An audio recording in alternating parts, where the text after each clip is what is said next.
You are not going to believe the story I have for you today. It's one of those classic family moments that you just can't make up. And I was laughing so hard I could barely breathe. So picture this. My daughter, who, let's just say, isn't exactly a seasoned chef, was in charge of dinner. Her boyfriend, Dylan, is usually the one who handles the cooking. He had prepped everything for her before he left for work. A beautiful pot roast was already simmering away in the crock pot, smelling absolutely divine. On the stovetop, there was a pan filled with water, and inside were perfectly peeled and sliced potatoes, all ready to go. A foolproof plan, right? Well, you'd think so. A little while later, my daughter comes to me with a look of pure confusion on her face. "Mom, what do I do with these potatoes?" she asks. Now, I wanted her to learn from her man, who had set it all up, so I told her, "I'm not sure, honey. Why don't you give Dylan a call?" So she does. He gives her what she thinks are all the necessary instructions, and they hang up.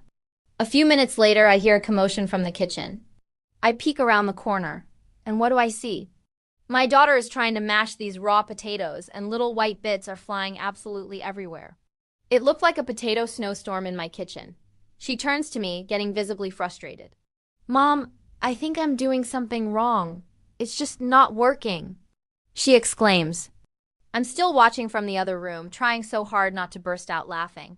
I see her pour some milk into the pan and start trying to mix them again, probably with a hand mixer, just making an even bigger mess.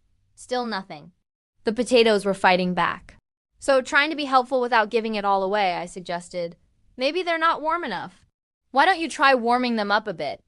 She takes my advice and puts the pan on the stove, turning on the burner.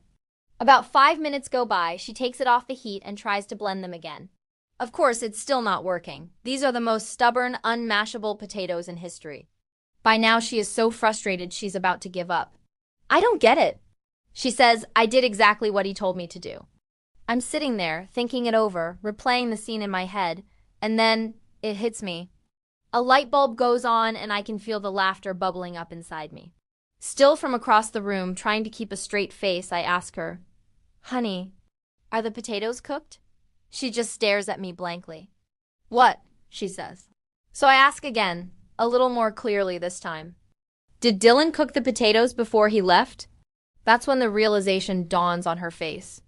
It was like watching a cartoon character figure something out. At that point, I just couldn't hold it in anymore. I was dying with laughter. I finally managed to get out. "I think you might have missed a very important step. You need to call your man back." Oh, she was not happy with me. She was so embarrassed and a little mad. "No, stop laughing and just tell me what to do," she pleaded. Still giggling, I said, "Well, the reason they're not mixing is because they need to be boiled first. They're still raw." She looked at the lumpy, milky, raw potato mess in the pan and was just mortified. She absolutely refused to call Dylan and admit her mistake. "No, Mom, seriously, what do I do now?" I told her, "At this point, I guess just add some more water to the pan and put it back on the stove to boil. Let them cook all the way through." I couldn't stop laughing. It was better than a comedy show, watching the whole disaster unfold. She didn't ask me any more questions after that. She just quietly went back to the kitchen. And a while later, she sheepishly announced that dinner was finally ready. I have to say, whatever she ended up with, she managed to salvage it. But the moral of this story, and a lesson she will never ever forget, is simple. Folks, don't forget to boil your potatoes before you try to mash them. It's a crucial step. Thanks for listening to my little family tale. If you've got any funny cooking stories of your own, drop them in the comments below. I'd love to read them. Don't forget to like and subscribe for more stories. See you next time.